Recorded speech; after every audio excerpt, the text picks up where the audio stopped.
wonder of the Wade that I want to share with you today is this book of devotional poems by George MacDonald, usually called A Diary of an Old Soul.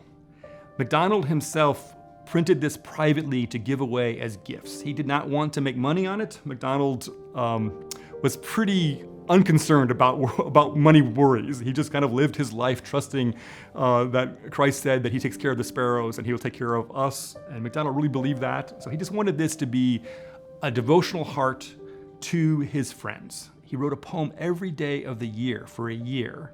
And the poems are really his kind of longing to be holy, to really please God, to become everything that God wants him to be in life. And this particular copy that the Wade owns, he himself, George MacDonald, assigned, and he gave it, of all people, to Charles Dickens' daughter, Charlotte. But there's even a more amazing connection for the Wade, because C.S. Lewis bought this copy and inscribed it to Joy Davidson in 1953, who of course would go on to become his wife. And inside, he wrote a poem. And I will give you a little bit of it.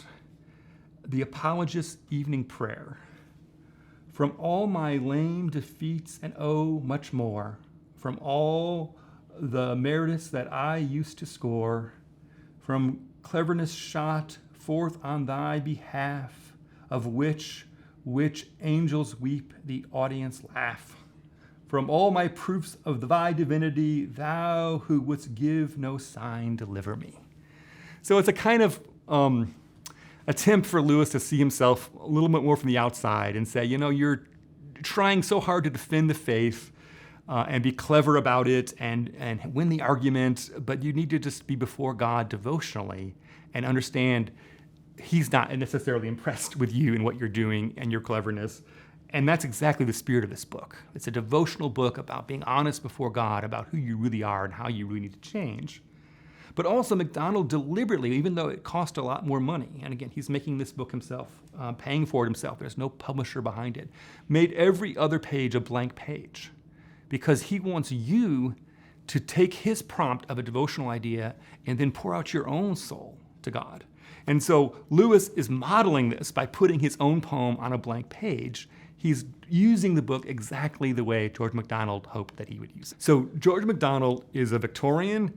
He lives and writes throughout Victoria's reign. He dies just a few years after her in 1905. C.S. Lewis is only a boy of about 7 at that time. So they're from different generations. They're not like the Inklings where they know each other and are interacting personally. But Lewis discovered MacDonald's books, and they made a deep impression on him. MacDonald was a pioneer of fantasy writing. It's hard for us to get back to a time when there wasn't fantasy writing. There was, Bunyan's Pilgrim's Progress, which everybody knew, but it was an allegory. And it was an allegory which was very straightforward. The things were clearly labeled. It's the hill of difficulty. It's the slough of despond. You knew what you were dealing with. MacDonald wrote kind of weird, wild books where you're taken on this adventure and you can't decode it as, oh, the lesson of this is, the moral of this is. And so it pulled you into another realm. Lewis said it baptized his imagination. It made him just see the world differently. And he, in retrospect, although Lewis wasn't a believer when he encountered MacDonald's writings, in retrospect, he could see and feel the flavor of the gospel in what MacDonald was doing. And he thought, in retrospect, that was part of what was attracting him. And he would be able to understand much more what MacDonald was doing as a Christian writer, once he himself was a Christian writer. Lewis called MacDonald his master. He was somebody for him to look up to and emulate as a model. Here is how to be a fantasy writer who believes the gospel and allows their writing and their life to be in the service of Christ.